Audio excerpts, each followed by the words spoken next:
Likas na mahilig sa musika ang mga Pilipino at isa sa kinahihiligan ng marami sa atin ang pagtugtog ng gitara.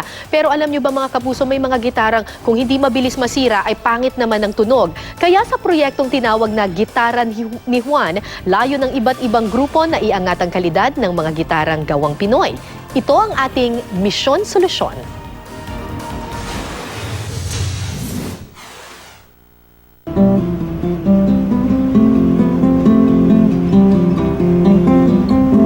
Sa tambayan man o sa entablado, wala na atang mas sisikat pa sa instrumentong ito.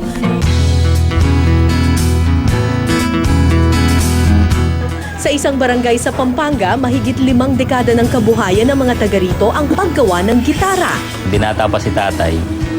Ito na yung alam niyang hanap buhay. Non-stop yung paggawa namin. Ang barangay San Antonio, tinatayang 1,000 gitara ang nilalabas kada linggo. Maliban pa yan sa mga gitarang mula Cebu, Dumaguete, Dipolog at iba pang pagawaan. Bahagi na ang gitara ng buhay at himig ng maraming Pilipino. Pero ang gitarang Pinoy, hindi nilikha ng pantay-pantay. Ang laki-laki ng market here, but we're losing a lot of them to the imported brands. Iba-ibang sukat, sari-saring material at kanya-kanyang proseso sa paggawa. Ang nangyayari tuloy, may mga gitarang hindi raw sakto ang tono, madaling masira at mahirap tugtugin. Gusto nila yung mura. Iba rin yung special, maganda yung tunog. Kasi ito, plywood lang eh. Yung mga backyard luthiers natin, hindi sila gumagamit ng any scientific method. Para meron kang magandang tunog ng gitara, kailangan yung geometry, yung structure na na-examine niyo siya. Ang mga problema sa paggawa ng gitara, lumang tugtugin na raw at nais baguhin ng proyektong tinawag na Gitara ni Juan.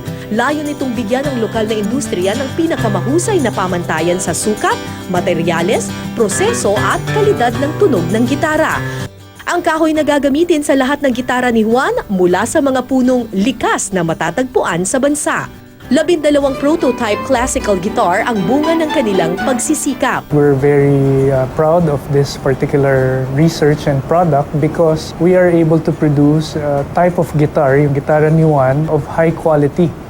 Pero hindi rito nagtatapos ang tugtugin ng gitara ni Juan. Sunod na gustong buuin, mga pamantayan naman para sa iba pang string instruments, gaya ng acoustic guitar, bandurria at ukulele.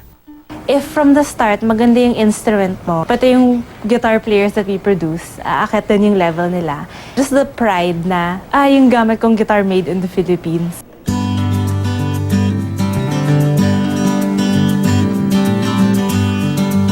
Isang simula, hindi lang tungo sa mas magagandang instrumento, kundi pati na rin sa matagumpay na paglinang ng himig Pilipino.